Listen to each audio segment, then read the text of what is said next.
Everyone, this is काजल ब्याउत। तो कैसे आप सब? आई होप आप लोग अच्छे होंगे।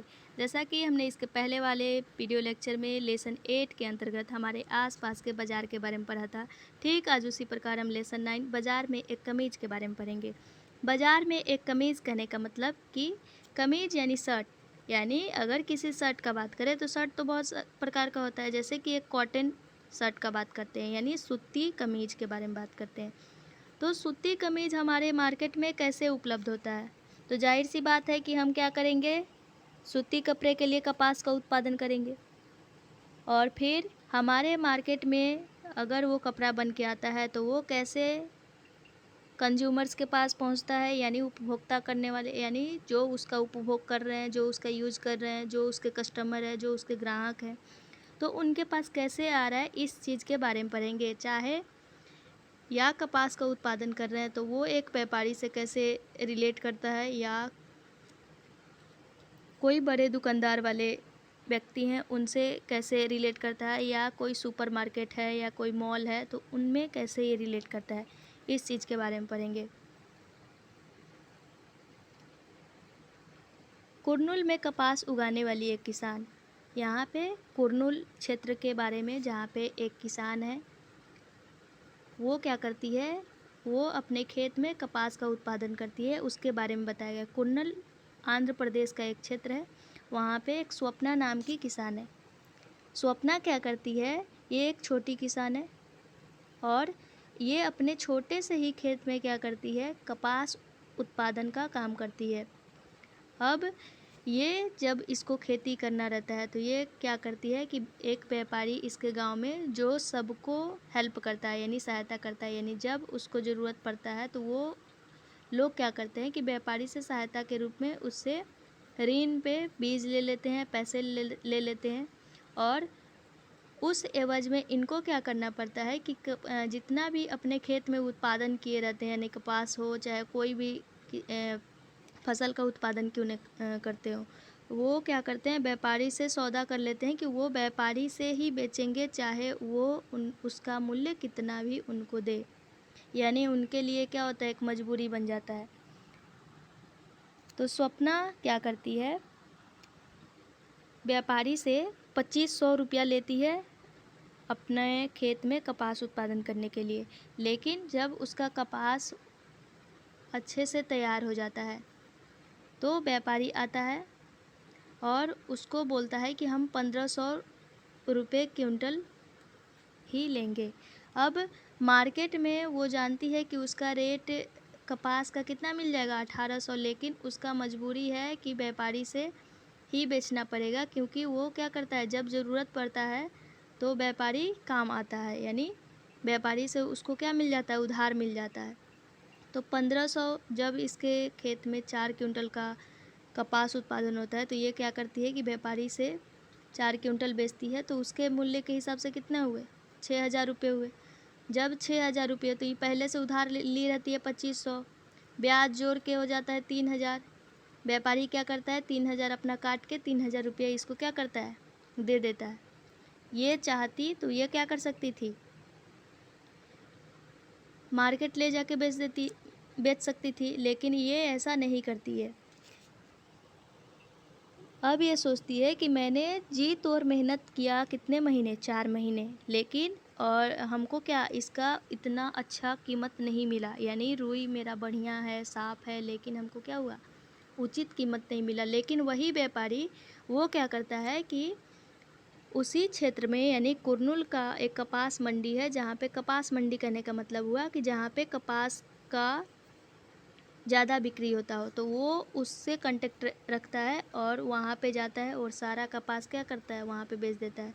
जो जिनिंग मिल वाले हैं, जिनिंग मिल कहने का मतलब कि कपास से क्या करते हैं, वो बीज हटा देते हैं और कपास का गट्ठर बना के उससे धागा तैयार करते हैं, और धागा फिर रिटर्न में क्या करते हैं, सूत काटने वाले व्यापारी के पास बेच देते हैं। तो पहले किसके पास गया, व्यापारी के पास, व्यापारी के थ्रू किसके पास गया, तो जिनिंग मिल में गया।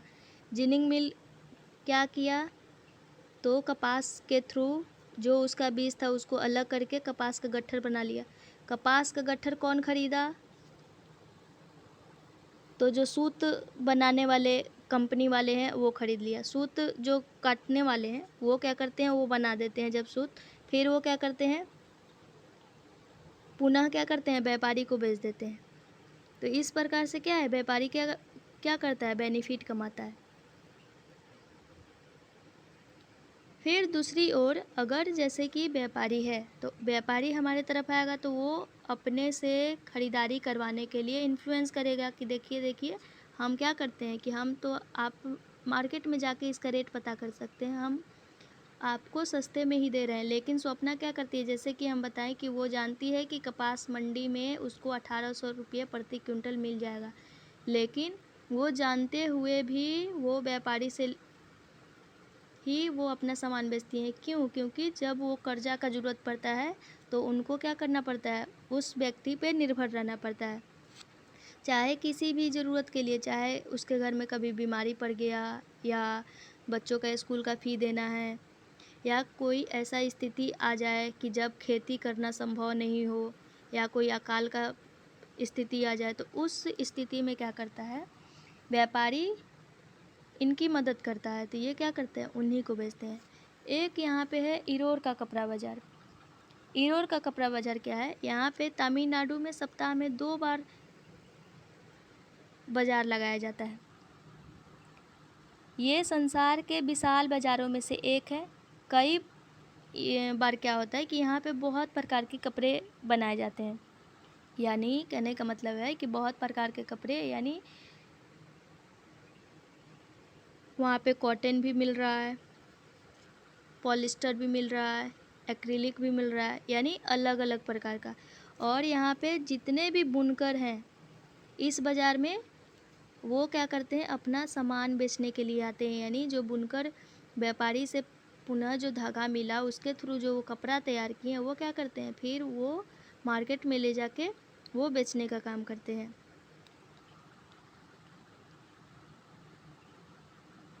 फिर क्या होता है कि जो बुनकर कपड़ा बेचते हैं वो व्यापारी क्या करता है कि देश विदेश के व्यक्ति से भी कांटेक्ट रखता है।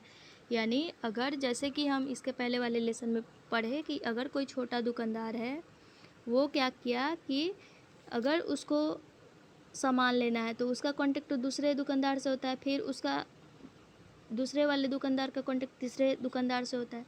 इस प्रकार कोई ना कोई एक बड़ा दुकानदार होता है जो अपने बेनिफिट के लिए वो क्या करता है, अलग अलग जगह सप्लाई करता है, यानी देश विदेश में भी सप्लाई करता है। तो उसको क्या होता है, ज़्यादा बेनिफिट होता है। वे व्यापारी देश या विदेश के वस्त्र निर्माताओं और निर्यातकों को उनके ऑर्डर के अनुसार कपड़ा उपलब्ध कराते हैं। ये सूत खरीदते हैं और बुनकरों को निर्देश देते हैं कि किस प्रकार का कपड़ा तैयार किया जाना है।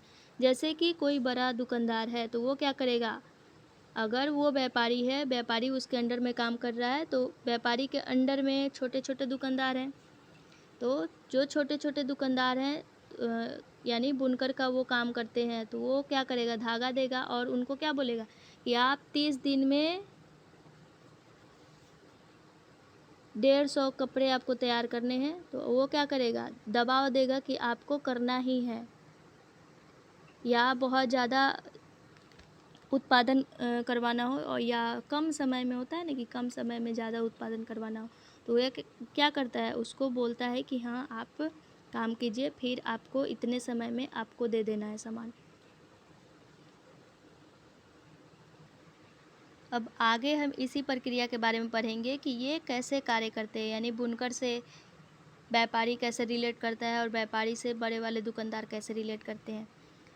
तो दादन व्यवस्था एक नाम है। दादन व्यवस्था हम किसको बोलते हैं, यानी जो व्यापारी हैं और बुनकर के बीच की जो व्यवस्था होती है। यानी व्यापारी क्या किए, जिनिंग मिल से धागा जो बना वो खरीदे और धागा का सप्लाई क्या किए, बुनकर के पास किए, और बुनकर क्या किया, उसके थ्रू कपड़ा बनाया। तो ये जो प्रक्रिया है उसको क्या बोला जाता है, दादन व्यवस्था। जो बुनकर होते हैं ये क्या करते हैं, अपने कपड़ा जो इनको उत्पादन करने के लिए बोला जाता है वो क्या करते हैं, घर पे ही काम करते हैं।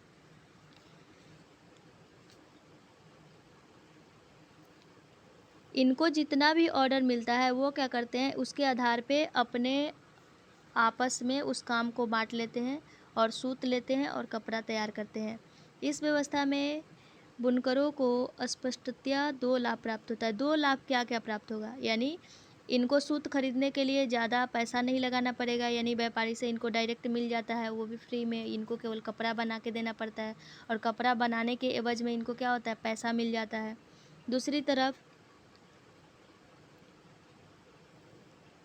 इनको पहले से ही पता चल जाता है कि कौन सा कपड़ा बनाना है और कितना बनाना है। और कच्चे माल को प्राप्त करने और तैयार माल की बिक्री के लिए व्यापारियों पर बनी निर्भरता के चलते व्यापारियों का बहुत ही वर्चस्व बन जाता है। कहने का मतलब हुआ कि अगर हमारा आजीविका किसी के अंडर में चल रहा है, यानी वो काम देगा, हम करेंगे और वो पैसे देगा, तभी हमारी जीविका चलेगा। तो यानी वो जो बोलेगा हमको करना पड़ेगा। तो वही चीज़ है, यानी वो क्या करता है व्यापारी कि कच्चा माल के रूप में धागा देता है और धागा के थ्रू व्यापारी क्या करते हैं, कपड़ा बनाते हैं और कपड़ा क्या करते हैं, बेचते हैं। तो वो एक तरफ से क्या है, व्यापारी पे डिपेंडेंट है, यानी निर्भर है। वो ऑर्डर देते हैं, व्यापारी द्वारा इनको ऑर्डर मिलता है कि आपको इतने दिनों में इतना कपड़ा बनाया जाना, जो कि हम इसके पहले पढ़ा चुके हैं। पावर लूम एक यहाँ पे बोला गया है। पावर लूम कहने का मतलब बिजली चालित करके। जैसे कि कभी कभी क्या होता है कि कितने लोग हाथ से, जैसे चरखे का इस्तेमाल से पहले के टाइम में, यानी विदाउट इलेक्ट्रिसिटी वो यूज हुआ, धागा का निर्माण हम किए। लेकिन पावर लूम क्या होता है, बिजली से चलने वाला करघा होता है। इसके थ्रू भी क्या करते हैं, बुनकर अपने परिवार के साथ मिलकर बहुत घंटे तक काम करके क्या करते हैं, कपड़ा तैयार करते हैं और शहर के व्यापारी के पास बेचने लेके जाते हैं। आप यहाँ पे इस चित्र में देख सकते हैं पावर लूम।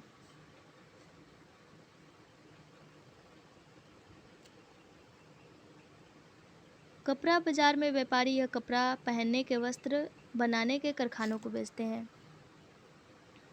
यानी जो कपड़ा व्यापार में व्यापारी है, यानी क्या किया व्यापारी, धागा के माध्यम से कपड़ा बना लिया, तो वो व्यापारी कहाँ पे लेके जाएगा, उस कपड़े को कारखाने में लेके जाएगा।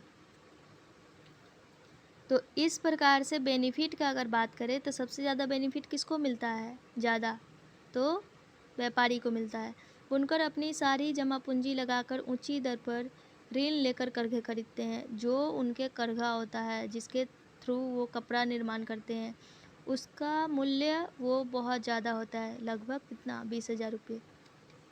और छोटे बुनकर को भी 2 करघों के लिए लगभग कितना रुपया निवेश करना पड़ता है, यानी कोई भी सामान लेंगे तो हमको इन्वेस्टमेंट करना पड़ेगा। तो 2 करघा, यानी एक करघा का दाम हुआ 20,000, तो 2 करघा का कितना हुआ, 40,000। तो उनको उतना निवेश करना पड़ता है। फिर ये क्या करते हैं, अपने परिवार के साथ मिलकर 12-14 घंटा काम करते हैं, लेकिन ये महीने का कितना कमा ही पाते हैं, मात्र 3500, जो कि हम इसके पहले ही बताएं। दादन व्यवस्था एक कि व्यापारी और बुनकर के बीच की व्यवस्था को हम क्या बोलते हैं, दादन व्यवस्था, पुटिंग आउट सिस्टम। जहाँ व्यापारी क्या करता है, कच्चा माल देता है और तैयार माल प्राप्त करता है। भारत के अनेक क्षेत्रों में कपड़ा बुनाई के उद्योग में ये व्यवस्था प्रचलित है। बुनकर सहकारी संस्थाएं। बुनकर सहकारी संस्थाएं करने का मतलब हुआ कि अगर बहुत सारे बुनकर हैं, अगर 10 का ग्रुप है, 12 का ग्रुप है, वो क्या करते हैं कि अपना ग्रुप क्रिएट करते हैं और जितना भी इनके खेत में उत्पादन होता है, ये सारा अपना कपास मिला के वो सहकारी समिति में बेच देते हैं। तो सहकारी संस्था में जब वो बेचने जाते हैं तो उनको क्या मिलेगा, उचित मूल्य पे सामान मिलेगा। तो इनको क्या होगा, ज़्यादा बेनिफिट होगा। तो ज़्यादा अगर बेनिफिट होगा तो ये धागा खरीद के खुद से ही कपड़ा बना के ये मार्केट में बेच सकते हैं। या जो सहकारी समिति में जो ये कपड़ा उत्पादन किए, जैसे साड़ी बनाए, यानी अगर एक व्यापारी 12 साड़ी बनाया, तो अगर 12 व्यापारी तो 144 साड़ी बनाया, तो 144 साड़ी तो वहाँ पे वो ले जाके क्या करते हैं, सहकारी संस्था में ले जाके बेचते हैं। तो एक साड़ी का कीमत इनको अच्छा मिल जाएगा व्यापारी के तुलना में। यानी अगर व्यापारी 100 रुपये देता है, तो इनको अगर सहकारी समिति में बेचना है तो वहाँ पे हो सकता है कि 150 रुपये मिले या 200 रुपये मिले, तो उनको क्या होगा, ज़्यादा बेनिफिट होगा। तो कभी कभी सरकार क्या करती है कि उचित मूल्य पे सहकारी संस्थाओं से कपड़ा खरीदकर उनकी मदद करती है। जैसा कि तमिलनाडु में सरकार स्कूल में निःशुल्क गणवेश योजना चलाती है। सरकार इसके लिए पावरलूम बुनकरों की सहकारी संस्था से कपड़ा लेती है। इसी तरह सरकार हस्तकरघा बुनकर सहकारी समिति से भी कपड़ा खरीद कर को-ऑप्टिक्स नामक दुकानों के माध्यम से बेचती है।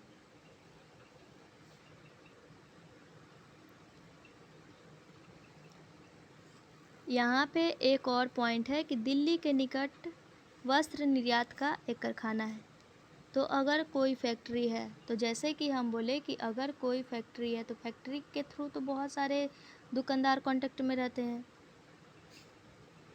जैसे कि ईरोर का जो कपड़ा बाज़ार के बारे में पढ़े कि जो तमिलनाडु से संबंध रखता था, उसी प्रकार फैक्ट्री का हम बात करते हैं। तो फैक्ट्री में नॉर्मल क्या होता है, अगर हम बात करें कि फैक्ट्री ओनर यानी फैक्ट्री का जो मालिक है, तो वो लेबर को कब रखता है, जब उसको ज़रूरत पड़ेगा।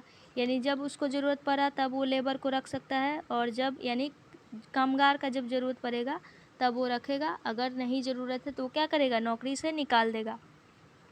और उनका मजदूरी यानी मंथली कैसे तय किया जाता है, यानी उनके कौशल के अकॉर्डिंग करने का मतलब कि जैसे कि कोई बुनकर क्या कर रहा है, सिलाई का काम कर रहा है, तो सिलाई के अकॉर्डिंग वो दर्जी बना तो दर्जी के लिए वो अलग कपड़ा, या कोई दर्जी के लिए अलग पैसा, या कोई व्यक्ति है कि वो क्या करता है, केवल जांच करता है, तो उसके लिए पर क्लॉथ पे यानी पर पीस होता है ना कि एक कपड़े पे आपको 1.5 रुपया कमीशन मिलेगा, तो वही चीज़। तीसरा ये कि कोई कलर कर रहा है उस कपड़े में, तो फिर उसको उस स्किल के अकॉर्डिंग उसको मंथली देना। तो वो क्या होता है, यानी फैक्ट्री मालिक क्या करते हैं कि सारा मजदूर का उनके स्किल के अकॉर्डिंग क्या करते हैं, पैसा डिवाइड करते हैं कि किनको कितना देना है। एक दर्जी का अगर बात करें तो उसको मैक्सिमम मंथली में मिल जाता है 3,000। जैसे कि यहाँ पे आप देखिएगा, ईरोर का व्यापारी बुनकरों द्वारा निर्मित कपड़ा दिल्ली के पास बने बनाए वस्त्र निर्यात करने वाले एक कारखाने को भेजता है। वस्त्र निर्यात करने वाली फैक्ट्री इसका उपयोग कमीज़ बनाने के लिए करती है। ये कमीज़ें विदेशी खरीदारों को निर्यात की जाती है। कमीज़ों में विदेशी ग्राहकों में अमेरिका और यूरोप के ऐसे व्यवसायी भी हैं जो स्टोर्स की श्रृंखला चलाते हैं। ये बड़े बड़े स्टोर्स के स्वामी केवल अपनी शर्तों पर ही व्यापार करते हैं। वे माल देने वालों से न्यूनतम मूल्य पर माल खरीदने की मांग करते हैं। साथ ही वे सामान की उच्चतम स्तर की गुणवत्ता और समय पर सामान देने की शर्त भी रखते हैं। सामान जरा सा भी दोषयुक्त होने पे या माल देने में जरा भी विलम्ब होने पे बड़ी सख्ती से निपटा जाता है। इसीलिए निर्यातक इन शक्तिशाली ग्राहकों द्वारा निश्चित की गई शर्तों को भरसक पूरा करने की कोशिश करते हैं। जैसे कि इसके पहले वाले में हमने पढ़ा था कि व्यापारी और बुनकर, व्यापारी ऑर्डर देता है कि आप इतने दिनों में इतना कपड़ा बनाइए। उसी प्रकार कारखाना जो कारखाना का ऑनर है यानी फैक्ट्री का ऑनर है, उसके पास भी क्या रहता है, प्रेशर रहता है कि आप इतने समय में हमको इतना कपड़ा चाहिए, आप इतना सप्लाई कीजिए। और वो क्या करते हैं, उसका जो कंडीशन रहता है उसको पूरा करने का प्रयास करते हैं। ग्राहकों की ओर से इस प्रकार के बढ़ते दबाव के कारण वस्त्र निर्यात करने वाले कारखाने खर्चे में कटौती करने का प्रयत्न करते हैं। यानी जब इनको दबाव मिलता है तो ये क्या करते हैं, जितना भी खर्च लगता है तो ये क्या बोलते हैं कि आप थोड़ा कम मूल्य में दीजिए, आपने इतना। जैसे कि हम क्या किए कि हमको मिला 25 दिन में बनाने का, और हम क्या किए 35 दिन लगा दिए, तो 10 दिन तो मेरा एक्स्ट्रा लगा ना, तो वो तो 10 दिन वेट किया, तो उसके थ्रू बोलेगा कि आप 10 दिन मेरा लॉस किए, तो आप क्या कीजिए, सामान हमको थोड़ा सस्ते में दीजिए। तो वो चीज़ बताने का प्रयास कर रहा है। वे काम करने वाले को जहाँ तक संभव हो सके न्यूनतम मजदूरी देकर अधिकतम काम लेते हैं। जैसे कि हम बोले कि वहाँ पे मजदूरी करने वाले वर्कर, तो उनके वेजेज यानी मजदूरी क्या किया जाता है, उनके स्किल्स के अकॉर्डिंग डिसाइड किया जाता है। और कम समय में अगर उनको ज़्यादा उत्पादन कराना है, यानी उसके पास 25 दिन ही है और वो चाहता है कि उसको ज़्यादा बेनिफिट हो, तो 20 दिन में ही वो सारा सामान कर दे, तो वो क्या बोलेगा, लेबर को सब बोलेगा कि हाँ आप जल्दी जल्दी काम कीजिए, उन पे प्रेशर देगा। यहाँ पे जैसे बताया गया कि मजदूर को भुगतान कैसे दिया जाता है। दर्जी को कितना मिलता है, 3,000, आप यहाँ पे देख सकते हैं।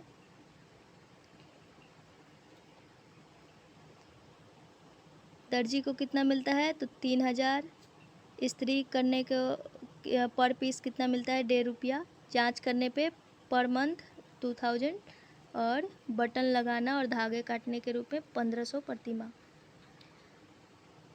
फैक्ट्री में क्या किया जाता है, जो फीमेल्स होती हैं सहायक के रूप में धागा काटने, बटन टाँकने, इस्त्री करने और पैकिंग करने के लिए काम पर रखा जाता है और इन कामों के लिए उनको क्या किया जाता है, मिनिमम मजदूरी दिया जाता है।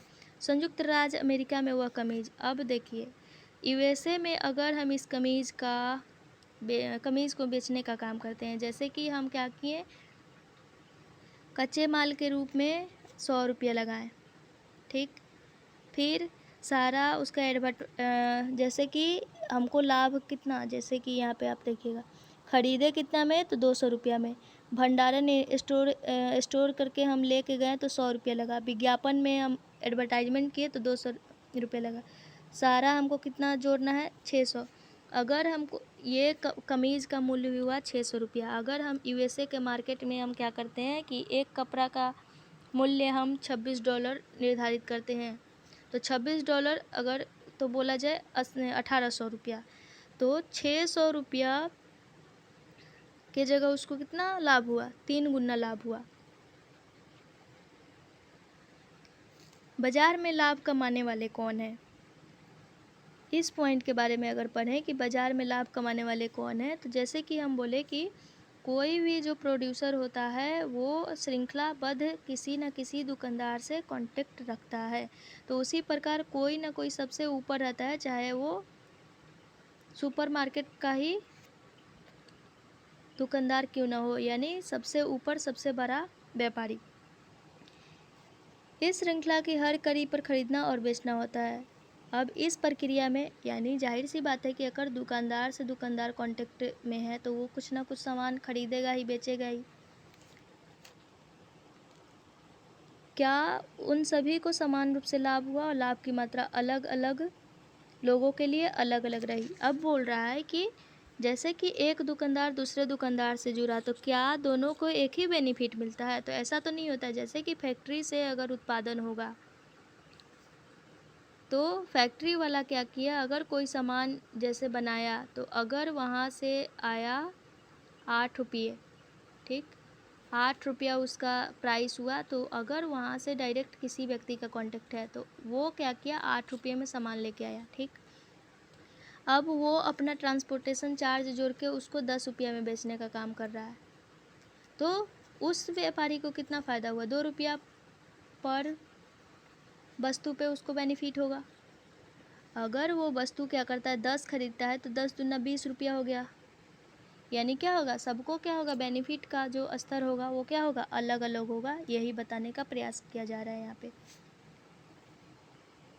बाजार और समानता वही चीज़ है कि विदेशी व्यापारों ने बाजार में अधिक मुनाफा कमाया, यानी कहने का मतलब कि हम क्या किए, सामान उत्पादन किए और सारा हिसाब जोड़ के हम 600 रुपया लगाए कि हमको लाभ कितना मिला, 600 रुपया। लेकिन हम वही चीज़ यूएसए में जाके बेच रहे हैं, तो हम क्या किए, $26 लगा दिए, तो वो चार्ज हो गया 1,800 रुपया इंडियन रुपया के हिसाब से। तो इंडियन रुपया के हिसाब से अगर हमको 1,800 हो गया तो डायरेक्ट 3 गुना लाभ हुआ। तो जो यूएसए का जो दुकानदार है यानी शॉपकीपर है, तो वो इंडिया की तुलना में क्या कमाया, ज़्यादा कमाया। तो वही चीज़ बता रहा है कि दोनों में क्या हुआ, अंतर है।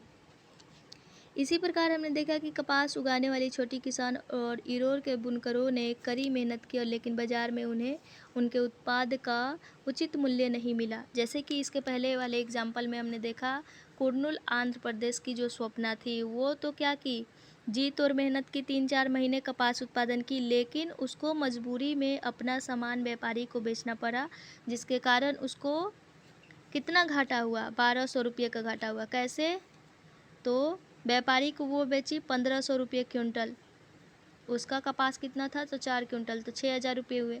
लेकिन वही कपास उसको मार्केट में 1,800 रुपये पर क्विंटल बिकने को मिल रहा था। तो अगर वो कपास अपना मार्केट में बेचती तो उसको कितना रुपया मिलता, तो 7,200, तो 7,200 होता। तो अगर वो ब्याज सहित व्यापारी को 3,000 रुपया दे देती तो उसके पास टोटल कितना रुपया रहता, ₹4200, लेकिन उसके पास कितना बचता है? ₹3000। तो यहाँ पे कितना घटा हुआ? 1200 का। तो यही चीज़ यहाँ पे बताने का प्रयास कर रहा है कि कैसे दोनों में एक दूसरे में क्या हो जाता है? असमानता होता है। लेकिन प्रजातंत्र के अंतर्गत अगर बात किया जाए तो सबको बाजार में उचित मूल्य मिलना चाहिए, फिर चाहे वो कंता हो या स्वप्ना हो, चाहे कोई भी क्यों ना हो। यदि परिवार पर्याप्त नहीं कमाएंगे तो वो अपने आप को दूसरों के बराबर समझेंगे कैसे? सही बात है कि अगर हम एक समान नहीं कमाते हैं तो एक दूसरे को हम समान कैसे देखेंगे? यानी असमान का एक भाव आ जाएगा। हम लोग क्या देखते हैं कि जो गरीब व्यक्ति होता है वो क्या होता है कि जितने भी शक्तिशाली वर्ग होते हैं उनको क्या करना पड़ता है? उन पे निर्भर रहना पड़ता है। जैसे कि यहाँ पे यानी गरीबों को अनेक चीज़ों के लिए धनी और शक्तिशाली लोगों पर के ऊपर निर्भर रहना पड़ता है। गरीबों को उनके ऊपर ऋण के लिए, जैसे छोटी किसान स्वप्ना के मामले में हुआ, कच्चा माल प्राप्त करने और अपना सामान बेचने के लिए दादन व्यवस्था और बुनकरों के साथ है, और प्रायः नौकरी प्राप्त करने के लिए। जैसे कि इसके पहले वाले लेसन में हम क्या पढ़ें कि फैक्ट्री में जब फैक्ट्री मालिक को मजदूरी के लिए काम आएगा तभी वो मजदूरी पे आदमी को रखेगा, नहीं काम आएगा वो क्या करेगा? निकाल देगा, यानी उसकी मर्जी है। दूसरा, स्वप्ना न चाहते हुए भी अपना व्यापारी के साथ वो क्या की? कपास का व्यवसाय की, यानी कपास बेची, जिसमें उसको 1200 रुपया का घाटा हो गया। तीसरा, इरोर का जो कपड़ा बाजार। और चौथा, एक दादन व्यवस्था जो व्यापारी और बुनकर के बीच में स्थिति थी, यानी बुनकर के पास डायरेक्ट धागा आ जाता था और वो क्या करते थे? कपड़ा का उत्पादन करते थे, लेकिन क्या मंथली 3500 रुपया ही कमा पाते थे। अगर वो डायरेक्ट सहकारी संस्था से जाके वो काम करते तो वहाँ पे उनको क्या मिलता? ज़्यादा बेनिफिट मिलता। तो वही चीज़ यहाँ पे समझाने का प्रयास कर रहा है।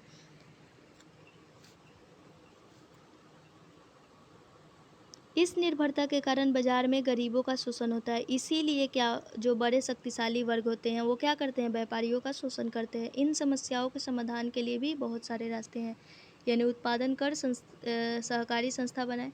यानी इसका समाधान कैसे किया जा सकता है? जैसे कि अभी हम बोले कि बुनकर यदि क्या करते कि डायरेक्ट अपना कपड़ा बनाते और धागा का जितना पैसा हुआ वो व्यापारी को दे देते, और उसके अलावा जितना उनके पास कपड़ा बचता वो डायरेक्ट क्या करते? सहकारी संस्था में उस उत्पादन किए हुए साड़ी या चाहे कोई भी कपड़ा हो, चाहे कोई भी कमीज हो, उसको डायरेक्ट क्या करते? सहकारी संस्था में बेच देते। तो उनको क्या मिलता? उचित मूल्य मिलता, और इनको क्या होता? बेनिफिट होता। अंतिम अध्याय में हम पढ़ेंगे कि तवा नदी पर मछुआरों ने कैसे एक सहकारी संस्था प्रारंभ की। अगर जैसे कि बोला जाता है कि किसी क्षेत्र में सहकारी संस्था नहीं है तो सहकारी संस्था कैसे बनाया जाए और कानूनी रूप से उसका संचालन कैसे हो, तो हम क्या पढ़ेंगे? एक लास्ट लेसन है समानता के लिए संघर्ष, जिसमें तवा मत्स्य संघ के बारे में बताया गया है कि वहाँ पे क्या होता है कि एक ग्रुप ऑफ फिशरमैन है, मछुआरों का समूह है, 33 गांव मिलके वहाँ पे क्या करता है? मछली पालने का काम करता है, यानी मछली मारने का काम करता है और उसी से अपना रोज़गार चलाता है। और 1958 में क्या होता है कि बांध निर्माण स्टार्ट होता है और 1978 में कंप्लीट हो जाता है। फिर 1994 में सरकार द्वारा फिशिंग वर्क जो होता है वो क्या किया जाता है? निजी ठेकेदार को दे दिया जाता है। तो निजी ठेकेदार को दिया जाना कहने का मतलब कि 33 जो गांव के लोग हैं 33, तो उनका निर्भरता उस नदी पे नहीं रहेगा तो उनका आजीविका नहीं चलेगा। और जो निजी ठेकेदार होंगे वो अपने बेनिफिट के लिए क्या करेंगे? गाँवों पे अत्याचार करेंगे। तो लोग क्या करते हैं कि उनका बहुत विरोध करते हैं। फिर बहुत ही आंदोलन होता है और 1996 में फिर सरकार द्वारा क्या किया जाता है कि जो विस्थापित हुए जो 33 गांव के व्यक्ति होते हैं उनको मछली पकड़ने का काम दे दिया जाता है। तो यही तवा मत्स्य संघ में बताया गया, जो कि हम और विस्तार में अगले लेसन में पढ़ेंगे। तो कैसा लगा आपको लेसन ज़रूर बताइएगा। यहाँ पे कुछ शब्द संकलन दिया गया है। जिनिंग मिल, जिनिंग मिल वही चीज़ जो हमें बताएं कि रुई के गोलों से क्या किया जाता है, बीज अलग किया जाता है, और कपास का क्या किया जाता है, गट्ठर तैयार किया जाता है, जिसके माध्यम से हम क्या करते हैं, धागा बनाते हैं। निर्यातक यानी वह व्यक्ति जो विदेशों में माल बेचता है, यानी निर्यात किसको बोलते हैं, यानी अपने क्षेत्र में उत्पादन करके दूसरे क्षेत्र में बेचें।